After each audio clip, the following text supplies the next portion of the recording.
하나님 말씀을 로마서 1장 18절 한 절만 보시겠습니다. 로마서 1장 18절입니다. 다 같이 읽겠습니다.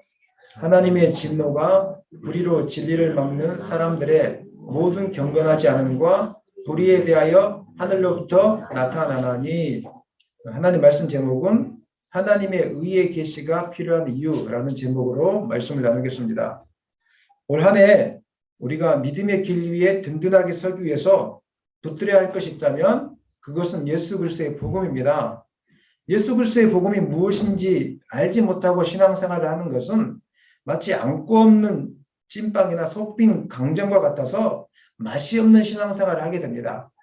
그리고 예수 그리스도의 복음이 무엇인지 모르고 신앙생활을 하게 되면 그 신앙생활의 방향이 잘못된 길로 빠지게 되어집니다. 율법주의에 빠져서 자신의 노력을 통해서 뭔가 하나님께 의를 쌓는 것으로 하나님을 만족시키려고 하는데 우리의 무게, 마음의 무게만을 더 가중시킬 뿐입니다. 또 어떤 사람은 신비주의에 빠져서 신비한 은사를 쫓아가거나 신비한 예언을 쫓아가는 경향들이 있는데 또 그분들이 하는 말에만 순종하려고 하는 경향들이 있는데 처음에는 우리를 자유롭게 하는 것 같고 무엇인가 알아맞추기 때문에 우리에게를 인도하는 것 같지만 결국은 우리를 자유롭게 하는 것이 아니라 그 말에 우리 또 매이게 만들고 또 하나님을 바라보지 못하게 하고 또 다른 질문 우리 가운데 지어질 뿐입니다. 그러므로 예수 그리스도의 복음을 아는 것은 너무 중요한 것입니다. 왜 우리가 예수님을 믿는지, 왜 우리가 평생 동안 예수님을 붙잡아야 되는지, 왜 예수님의 복음이 무엇인지를 아는 것이 너무 중요하다는 것입니다.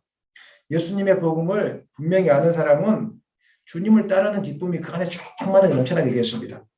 사도행전의 기록을 보면 성령의 충만함을 입은 제자들이 핍박과 조롱을 받았지만 오히려 그들 가운데 기쁨이 충만했다고 말씀하고 있습니다. 기독교 역사적으로 볼 때 예수님의 복음을 분명히 알았던 사람들은 모이기를 힘썼습니다. 그리고 예수 그리스도로 인하여 기쁨이 충만했고 복음 때문에 복음을 위해서 하나님 앞에 자신의 삶을 드리는 것을 기쁨으로 여겼던 분들이 바로 진정한 복음을 알고 있던 사람들의 특징이었다는 것입니다. 그러므로 사랑하는 성도 여러분, 올 한 해 우리의 목표가 있습니다. 하나님을 깊이 알기 위해서 복음을 먼저 알아야 됩니다. 복음이 무엇인지 분명하게 알아야 되는 것입니다. 그리고 복음에 대해서 반복적으로 들어야 됩니다. 주일날 와서 예수 그리스도의 복음에 대해서 반복적으로 들어야 되는 것입니다. 왜 예수님의 복음이 우리에게 소망이 되고 왜 우리에게 능력이 됩니까? 지난 시간에 우리가 배웠지 않습니까? 복음이 우리에게 소망이 되고 능력이 되는 이유가 두 가지가 있는데 첫 번째, 예수님의 복음은 모든 믿는 자에게 구원을 주시는 하나님의 능력이 되기 때문에 그런 것입니다. 어느 누가 우리를 죽음에서 생명으로 이동할 수 있겠습니까? 어느 무엇이 우리의 사람의 마음을 변화시킬 수 있겠습니까?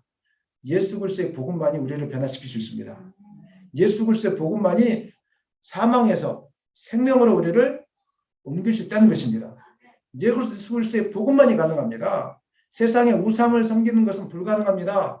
세상의 노력은 불가능합니다. 무슨 좋은 아파트를 사는 것 천국으로 인도하지 못합니다. 돈을 많이 버는 것 천국으로 인도하지 못합니다. 오직 예수님의 복음만이 우리를 하나님께로 인도할 수 있는 하나님의 구원의 능력이 되는 것입니다. 그렇기 때문에 예수의 복음은 소망이 있습니다. 두 번째, 예수님의 복음이 우리에게 소망이 되는 것은 복음에는 하나님의 의의 계시가 나타나 있기 때문에 지난 시간에 배웠지 않습니까? 두 가지 의미가 있습니다. 하나님의 의가 나타났다 혹은 의의 계시가 나타났다 같은 말인데 두 가지 의미가 있습니다. 여기는 먼저 하나님의 약속에 신실성이 있다 이렇습니다. 하나님이 의롭다 이런 뜻은 하나님은 약속을 신실하게 지키시는 분이시다. 만약에 성경 말씀을 지키지 않는 분이라면 우리가 하나님 믿을 이유가 없지 않겠습니까?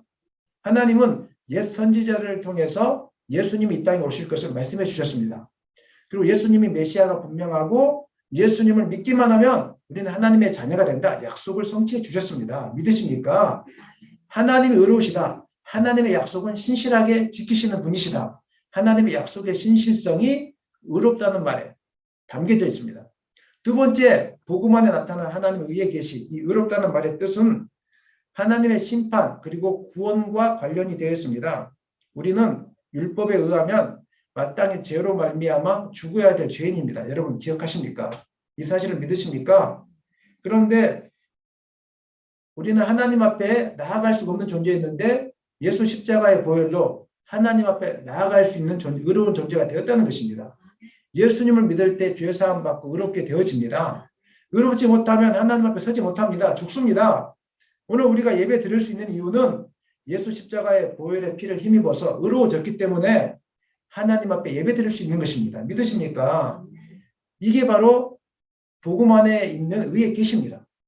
예수 그리스도를 통해서 우리 죄의 사함을 받고 하나님의 약속의 성취를 따라 우리가 하나님의 자녀가 되었다는 이것이 바로 복음 안에 나타난 의의 계시입니다.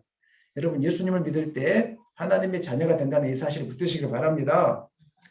그러면서 오늘 바울은 계속적으로 이야기하고 있는데 왜 그렇다면 우리에게 의의 계시가 필요하냐 이 이야기를 해주는데 충격적으로 우리에게 다가올 수 있도록 머릿속에 박힐 수 있도록 강력하게 우리에게 설명해 주고 있습니다.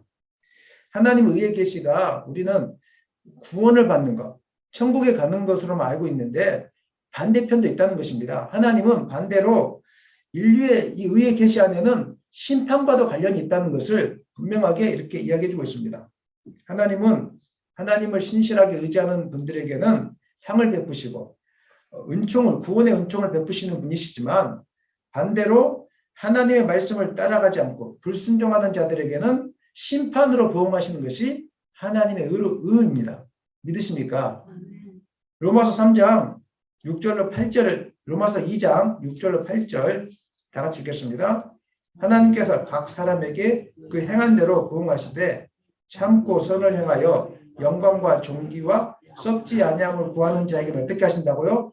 영생, 천국을 주신다는 겁니다. 반대로 8절 읽겠습니다. 오직 당을 지어 진리를 따르지 아니하고 불의를 따르는 자들에게는 진노와 분노로 하시리라. 하나님의 심판이 있다는 것입니다.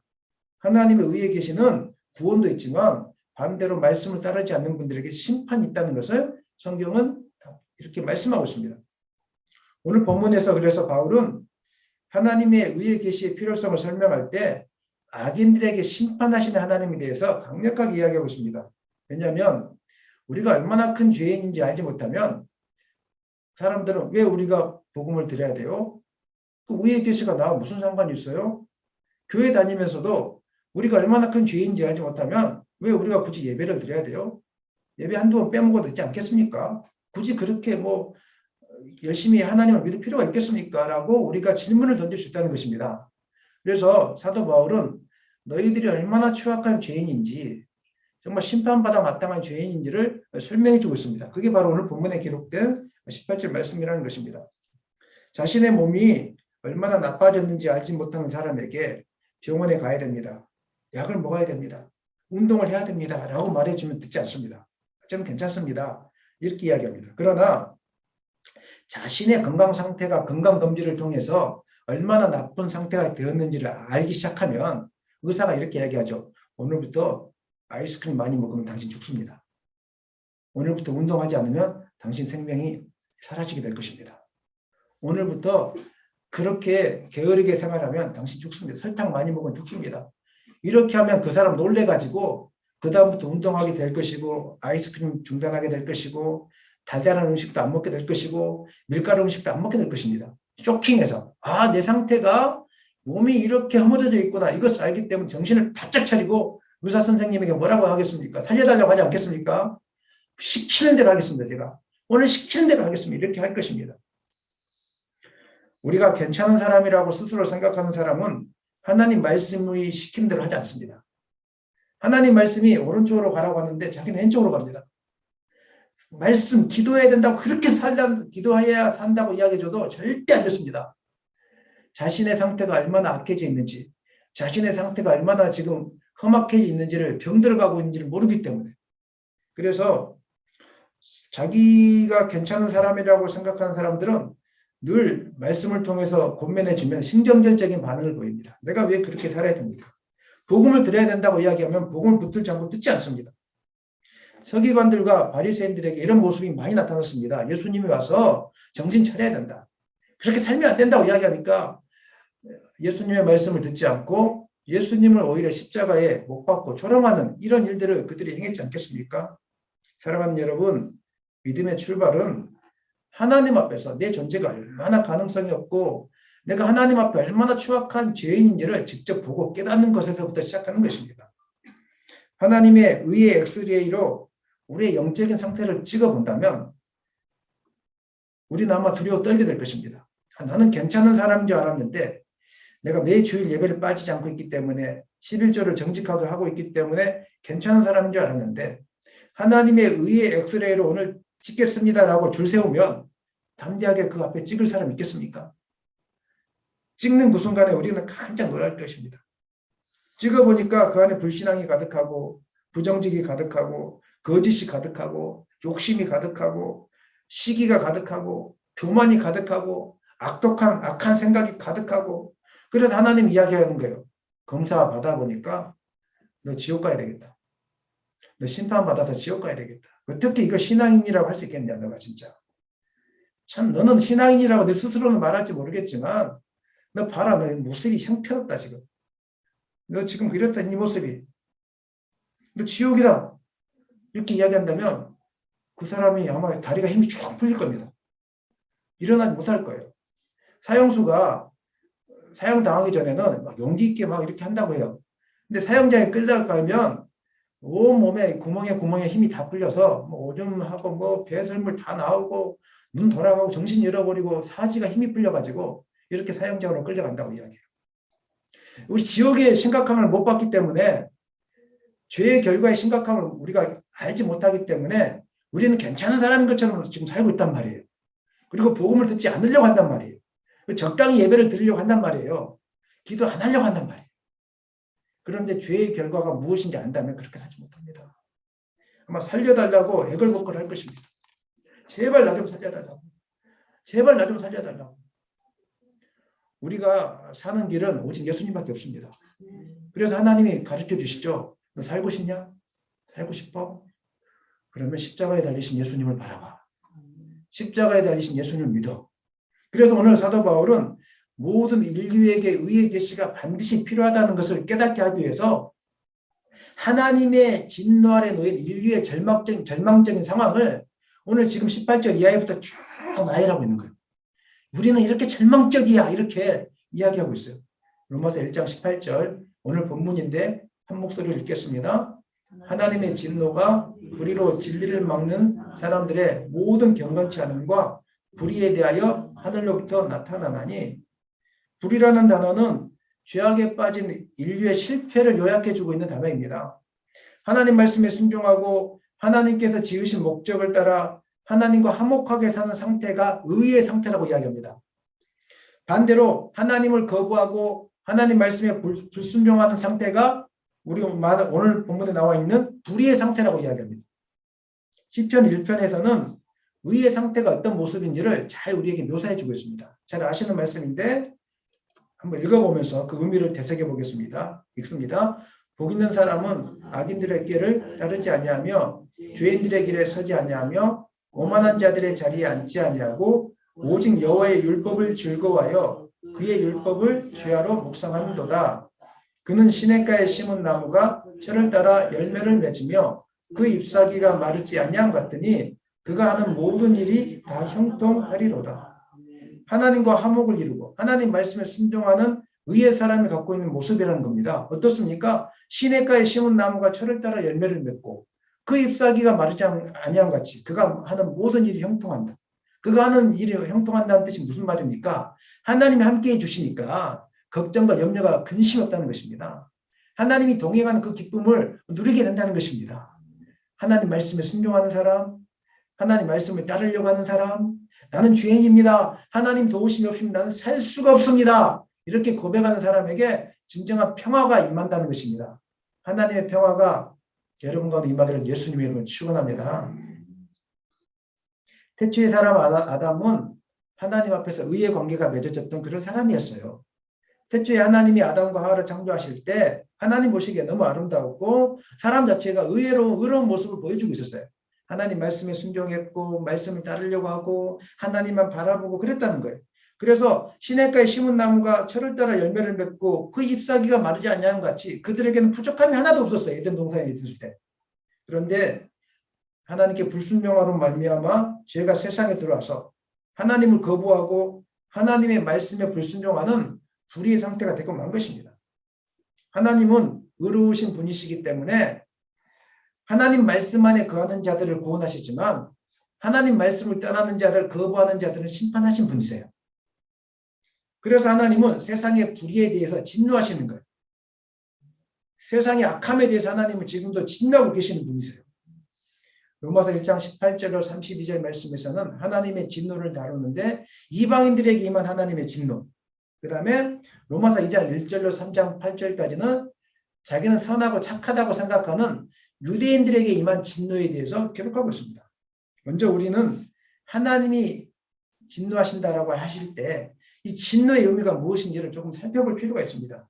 일반적으로 진노를 생각할 때 어떤 사람이 자제력을 잃고 매우 흥분한 상태를 진노라고 생각하지 않습니까? 우리가 그렇게 생각하고 있는데 하나님께서 진노하신다고 의미할 때는 하나님이 자제력을 잃어버리고 흥분해가지고 그냥 하지 못할 말, 할 말, 그냥 하지 못할 말 다 하는 이런 상태를 의미하는 건 아닙니다. 하나님은 그런 분이라면 우리가 어떻게 하나님 따라갈 수 있겠습니까? 하나님이 진노하신다는 말은 죄를 미워하시는, 죄를 혐오하시는 하나님, 그리고 죄에 대해서 심판하시는 하나님을 뜻할 때 진노하신다 이렇게 이야기하고 있습니다. 하나님 보시기에 죄는 구역질 나는 거예요. 여러분들 어떻습니까? 죄를 볼 때 구역질 난다 이렇게 생각해 본 적 있습니까? 죄에 빠진 인간들은 죄의 달콤함 속에 살아가고 있습니다. 죄를 구역질 난다고 생각하지 않습니다. 아이들에게 그 나쁜 거 하지 말라고 하면 아이들은 왜 그거 나빠요? 자꾸 이렇게 이야기하거든요. 달콤하거든요. 죄는. 남을 속이고 갈취하고 뭐 성적인 타락 가운데 빠지는 건 너무 달콤해요. 그걸 보면서 구역질 난다라고 사람들은 생각하지 않아요. 죄의 그 오염된 물속에 빠져있기 때문에. 마치 돼지에게 진주를 던져주면 그 진주가 좋은지 몰라요. 돼지는 그 구정물 속에 있잖아요. 돼지는 구정물이라고 생각하지 않는 거고 똑같아요. 근데 하나님 그렇지 않습니다. 하나님은 썩은 사체가 냄새나는 것처럼 또 썩은 음식을 맡을 때 우리가 막 구역질하는 것처럼 하나님은 우리 가운데 죄의 흔적이라도 하나 있으면 구역질하세요. 죄를 너무 혐오하세요. 저 죄를 빨리 닦아버리고 싶어 하세요. 죄에 대해서 빨리 없애버리고 싶어 하세요. 이것이 오늘 죄 가운데 임하는 하나님의 진노라는 거예요. 복음 안에는 하나님이 얼마나 죄를 혐오하는지 그 모습이 드러나 있어요.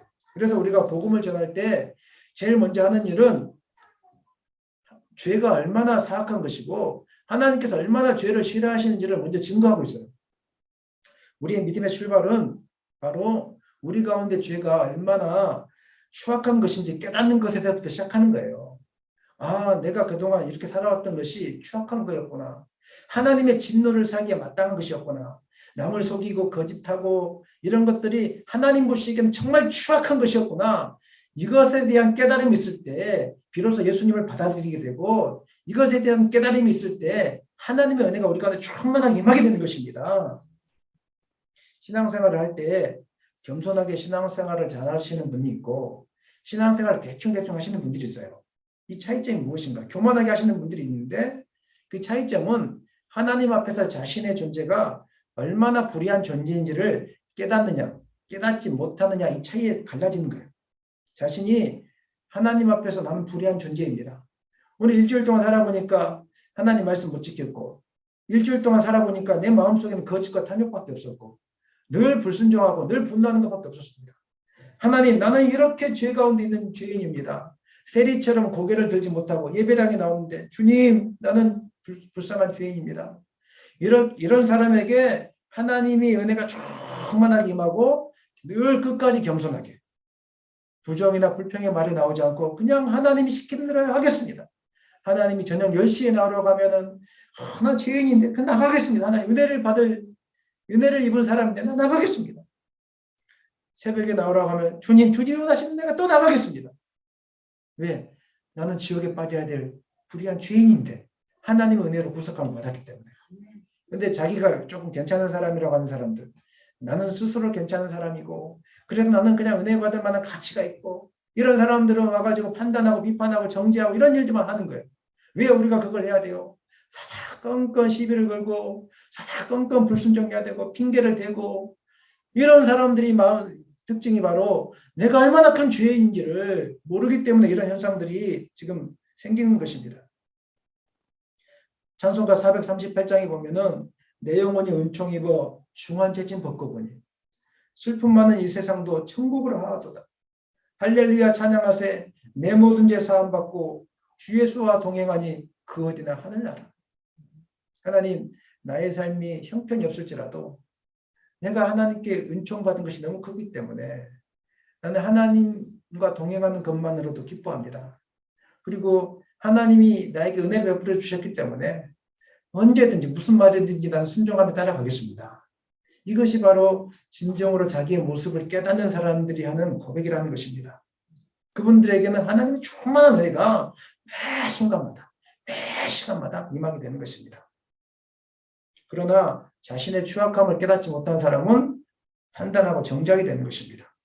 그리고 말씀 가운데 우리의 잘못을 지적하면은 흥분하고 분노하고 교회를 떠나가 버립니다. 예수님이 공생의 사역 기간 동안에 서기관들과 바리새인들이 예수님을 죽이려고 했던 이유는 다른 게 아니라 예수님께서 자신의 추악함을 있는 그대로 증거하면서 돌아오라고 회개하라고 했기 때문에 그런 일들이 발생했던 것입니다. 마태복음 23장에 기록되어 있습니다. 나중에 집에 가서 한번 찾아보세요. 예를 들면 그들은 사람을 가르치는 말들은 잘했는데 자신을 변화시키진 않았어요. 잔치의 일자리와 해당의 높은 자리와 시장에서 문안받는 것을 좋아했어요. 천국문을 사람 앞에서 닫아버리고 자신들도 들어가지 않으려고 하고 들어가는 자들도 못 들어가게 막았던 사람들이 바로 바리새인들과 서기관들이었어요. 그들은 11조를 비롯한 율법의 열심을 있었기 때문에 괜찮은 사람이라고 생각했어요. 그렇기 때문에 예수님이 자신의 모습을 들춰내니까 견디지를 못하고 예수님에 대해서 반항하고 대항했던 것입니다. 이 사람들을 향하여 주님은 이렇게 말씀하셨어요. 회칠한 무덤 같다. 회칠한 무덤이 무엇입니까? 무덤 위에 예쁘게 석회를 발라놔서 무덤을 예쁘게 꾸며놓는 것과 똑같은 거예요. 무덤을 예쁘게 꾸며놔도 무덤은 무덤일 뿐이에요. 그 무덤 안에는 뭐가 있습니까? 무덤 안에는 죽은 사람의 뼈와 모든 더러운 것이 가득합니다.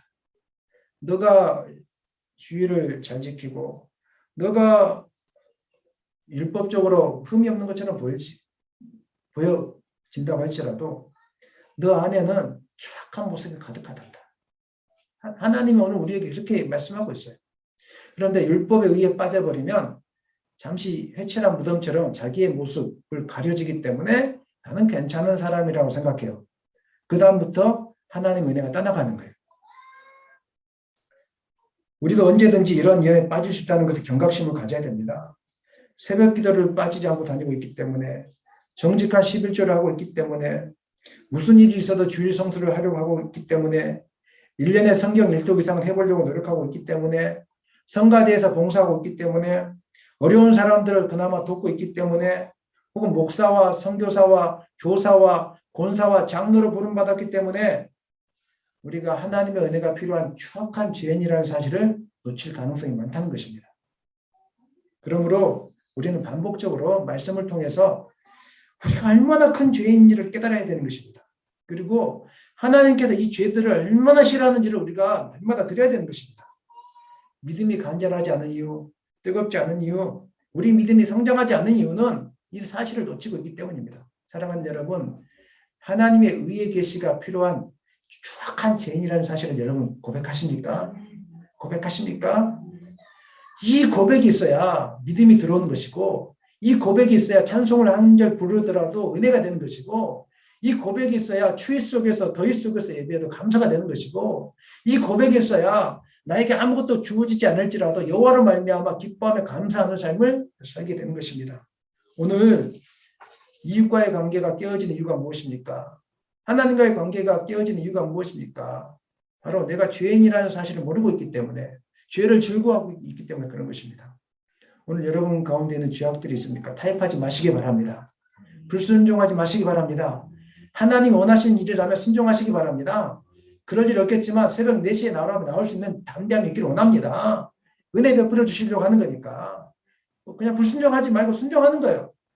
하나님은 우리에게 가끔씩 말도 안 되는 것을 요구할 때가 있어요. 하지만 순종하면 하나님 역사하세요. 아브라함에게 이삭을 바치라고 했잖아요. 말도 안 됐잖아요. 하지만 아브라함은 죄인이고 하나님의 은혜를 받은 사람이라는 걸 알았기 때문에 하나님께 받은 것을 하나님께 내어놓을 수 있었던 거예요. 하나님이 하실 것을 믿으면서. 우리도 그래야 됩니다. 믿음이. 나는 죄인이니까. 나는 지옥 가야 될 인간인데 하나님의 은혜로 사함받은 사람이니까 모든 게 다 할 수 있지 않겠습니까? 큰 은혜가 여러분한테 임했으면 좋겠습니다. 하나님은 죄에 대해서 혐오하시는 분, 진노하시는 분이라고 하는데 하나님의 혐오, 죄에 대해서 혐오한 결과가 무엇입니까? 심판입니다. 성경을 살펴보십시오. 하나님은 우리 죄에 대해서 내버려 두지 않으시고 반드시 심판하셨습니다. 창세기에 보면은 아담과 하와의 범죄로 인해서 어떻게 되었습니까? 에덴 동산에서 쫓겨났습니다. 그 다음에 창세기 6장, 7장에 나오는 그 인류의 범죄로 인한 결과가 무엇이었습니까? 노아의 홍수가 임했지 않습니까? 하나님의 심판. 또 여러분 기억하시겠지만 창세기 11장에 하나님을 알지 못하는 인류가 교만해서 바벨탑을 쌓으려고 했을 때 하나님이 심판해서 언어를 다 다르게 만들어서 온 세상 가운데 흩어버리지 않습니까? 창세기 19장에 나온 소돔과 고모라는 성, 성적인 범죄와 타락이 가득한 이 성. 하나님 어떻게 했습니까? 하늘에서 유황과 불이 내려와서 그 도시를 심판했지 않습니까? 하나님의 마음이 아파한 다윗은 어떻게 했습니까? 하나님이 마음이 아파하다고 바세바를 범하는 죄를 지었을 때 아유 너는 괜찮아. 너는 한번 용서해 줄게. 그랬습니까? 아닙니다. 심판했습니다. 다윗의 말년이 고생이었어요. 고난이었어요. 쫓겨다니는 인생이었어요. 하나님의 심판을 받아. 아무리 착한 사람일지라도 하나님의 진노를 피할 방법은 이 땅 가운데 존재하지 않아요. 이스라엘 자손들도 마찬가지였어요. 이스라엘 자손들은 하나님이 특별하게 선택한 민족이었고 하나님의 소유된 백성이었어요. 근데 그들이 하나님을 떠나서 불순종하고 범죄했을 때 어떻게 했습니까? 심판받아서 바벨론에 포로로 끌려갔지 않습니까? 그 속에서 얼마나 오랫동안 고생했습니까? 성경에 기록된 역사적인 사건들을 통해서 우리에게 주시는 메시지는 단 하나입니다. 만일 누구든지 하나님 안에 거하지 않고 하나님 말씀을 따르지 않고 하나님으로부터 떠나게 되면 하나님은 반드시 그 사람을 심판하신다. 아멘입니까? 아멘입니까? 이 사실을 여러분 인정하셔야 됩니다. 하나님은 반드시 심판하셔야 됩니다. 심판하실 것입니다. 그래서 하박국 선지자가 이렇게 이야기했죠. 하나님, 악인들이 왜 이 세상에 번성합니까? 그러니까 하나님이 나의 묵시는 때가 되면 반드시 이루어질 것이다. 그러므로 의인은 이 사실을 믿는 믿음으로만 살 것이다. 하나님의 심판을 믿는 이 믿음으로 살아야 될 것임을 끝까지 믿고 살아야 될 것임을 하박국 선지자를 통해서 하나님 말씀하셨다는 것입니다. 하나님의 진노의 모습이 어떻게 나타나는지 악인들에게만 하나님의 진노가 어떻게 나타나는지 시편 1편 후반절에 나와 있습니다. 한번 읽어보겠습니다. 4절 6절입니다. 악인들은 그렇지 아니하며 오직 바람에 나는 겨와 같도다. 그러므로 악인들은 심판을 견디지 못하며 죄인들이 의인들의 모임에 들지 못하리로다. 무릇 의인들은 길은 여호와께서 인정하시나 악인들의 길을 망하리로다. 시편 1편 후반절 보니까 어떤 말씀이 나와 있습니까? 바람에 나는 겨와 같도다. 이것은 무슨 말입니까? 악인과 의인은 반드시 구별되어진다. 그 쌀 할 때 바람이 불면 자연스럽게 쌀은 남아있고 겨가 이렇게 날아가지 않습니까? 하나님의 심판이 임하면 자연스럽게 악인은 그냥 드러나게 된다는 것입니다. 악인들은 반드시 심판을 받아 멸망하게 된다는 것입니다. 그리고 세례 요한은 그렇게 이야기했습니다. 겨와 쭉정이는 심판의 날에 꺼지지 않는 불에 들어가 태움을 당하고 말 것이다. 악인들이 심판을 견디지 못한다는 것은 악인들에게 무서운 심판이 필연적으로 임한다는 것입니다. 어떤 사람이 악인입니까? 죄 가운데 있는 사람. 여러분, 우리는 예수님 만나기 전에 악인이라는 사실을 여러분 기억하셔야 됩니다. 악인이에요, 악인. 심판받아야 되고 지옥 가야 되고 하나님 앞에서 벌벌 떨어야 되고 지옥을 보고 온 사람이 어떻게 우리가 대충 예배할 수 있겠습니까? 생각해 보십시오. 지금 앞에 막 지옥이 펄펄 끓고 있는데 한번 내가 하나님 보여줄게 하면서 오늘 이 아침에 갑자기 하늘이 어두워지더니 무대가 쫙 열리더니 지옥에 막 떨어지면서 살려달라고 발버둥 치고 막 고함치고 이런 것을 보면서 우리가 어떻게 이 땅을 살면서 대충 예배 드릴 수 있겠습니까? 대충대충 우리가 정신 안 차리고 살아갈 수 있겠습니까? 죄악을 타협할 수 있겠습니까? 그렇지 못할 겁니다. 눈을 부릅뜨고 하나님 앞에서 하나님 내가 잘 바로 살겠습니다. 내가 온전히 믿겠습니다. 이렇게 하지 않겠습니까? 오늘 죄 아래에 있는 인류의 결론이 이것입니다. 하나님의 심판을 견디지 못하고 영원히 망하게 되는 것이 죄 아래에 있는 인류의 결론입니다. 사도 바울이 이렇게 말씀하고 있는 것은 하나님의 심판이 우리에게 있다는 것을 강조하기 위함이 아닙니다. 어떻게 무서워서 살겠습니까? 하나님의 심판에 있다는 것을 강조하기 위함이 아니라 우리가 이와 같은 상황이기 때문에 예수 그리스도를 통하여 믿음으로 얻는 이 의의 계시, 의의 구원이 우리에게 반드시 필요하다는 것입니다. 모든 인류에게, 복음을 듣지 않으려고 하는 인류에게, 대충대충 오늘 그냥 살아가는 인류에게, 아니 또 대충대충 믿고 교만하게 하나님을 따라가는 오늘 목사님과 장로님과 권사님과 집사님과 모든 성도들에게 너희들은 복음이 필요하다. 너희들은 의의 계시가 필요하다. 1년 동안 다른 건 다 놓치더라도 이 의의 계시를 꼭 붙잡아야 된다. 로마서를 통해서 오늘 우리에게 지금 말씀해주고 있는 거예요. 하나님의 진노가 불의로 진리를 막는 사람들의 모든 경건치 않음과 불의에 대하여 여러 가지 다양한 방식으로 하늘로부터 내려왔는데 그 가장 정점에 있는 것이 바로 십자가입니다. 우리는 십자가를 바라볼 때 하나님의 사랑만을 바라보는 경향이 있습니다. 그러나 십자가를 바라볼 때 죄를 싫어하시는, 혐오하시는 하나님의 진노를 묵상하셔야 됩니다. 십자가에는 불의한 사람들에 대한 하나님의 진노가 그대로 나타나 있습니다. 진노의 결과가 무엇인지를 하나님 보여주고 있어요. 진노의 결과가 무엇입니까? 그것은 하나님은 죄를 그냥 내버려 둘 수 없고 죄의 결과로 심판하시는데 그 심판의 결과가 얼마나 추악한지 바로 예수님을 십자가에 못 박혀 죽게 하는 것이었습니다. 자기의 아들을 독생자 예수를 십자가에 못 박게 하심으로 죄의 비참한 결과가 무엇인지 눈앞에서 똑똑히 보라고 오늘 우리 가운데 하나님께서 보여주신 거예요. 하나님의 진노가 얼마나 고통스러웠는지 주님은 십자가의 죽음을 피하기를 원하셨어요. 그래서 마태복음 26장 39절 말씀 보니까 내 아버지여 만일 할만하시거든 이 잔을 내게서 지나가게 하옵소서라고 기도했어요. 예수님은 하나님이시잖아요. 예수님은 하지 못할 일이 없으시잖아요. 많은 조롱도 받으셨잖아요. 멸시도 받으셨잖아요. 근데 이것만큼은 좀 지나가게 해달라고, 그 진노의 잔이 얼마나 컸든지 이것만큼은 지나가게 해달라고 외쳤던 거예요. 그런데 기도하다가 아닙니다. 하나님 나의 온대로 하지 마시고 아버지 온대로 해달라고 기도했습니다. 그리고 십자가 위에서 죽으실 때 마태복음 27장 46절에서 엘리 엘리 라마 사막다니 하시면서 죽으셨는데 그 뜻이 무엇입니까? 나의 하나님 어찌하여 나를 버리셨나이까? 하나님의 진노의 잔이 이렇게 무서운 것입니다. 예수님조차도 고통을 느낄 정도로 이렇게 무서운 것이 하나님의 진노의 잔입니다. 저는 패션 오브 크라이스트라는 영화를 본 적이 있는데 그 장면 속에서 기억되는 한 가지 장면이 있습니다. 그것은 예수님이 십자가에 못 박히실 때 그 어머니 마리아가 그 십자가에 못 박히신 아들의 모습을 보면서 눈물을 흘리면서 울부짖는, 한번 생각해 보십시오. 자신이 낳은 아들이 고통 속에서 죽어가고 있다는 것. 그걸 견딜 만한 그 부모님이 누가 있겠습니까? 그 큰 중병에 걸려가는 그 자녀를 바라보는 그 부모의 심정은 이루 말할 수가 없을 것입니다. 그게 바로 하나님의 마음입니다. 진노 아래 있는 인류를 바라보면서 하나님 심판하셔야겠습니다. 하지만 하나님은 사랑의 하나님이기 때문에 심판에서 인류를 건지셔야겠어요. 그래서 그 아들을 십자가에 못 박혀 내어놓으신 거예요. 진노의 결과물로서. 우리가 심판받아야 되지만 하나님이신 예수님이 진노의 그 고통을 고스란히, 하나님의 진노의 고통을 고스란히 담당하셨던 거예요. 그러므로 우리가 십자가를 묵상할 때 하나님의 사랑을 보기 전에 하나님의 진노를 보셔야 돼요.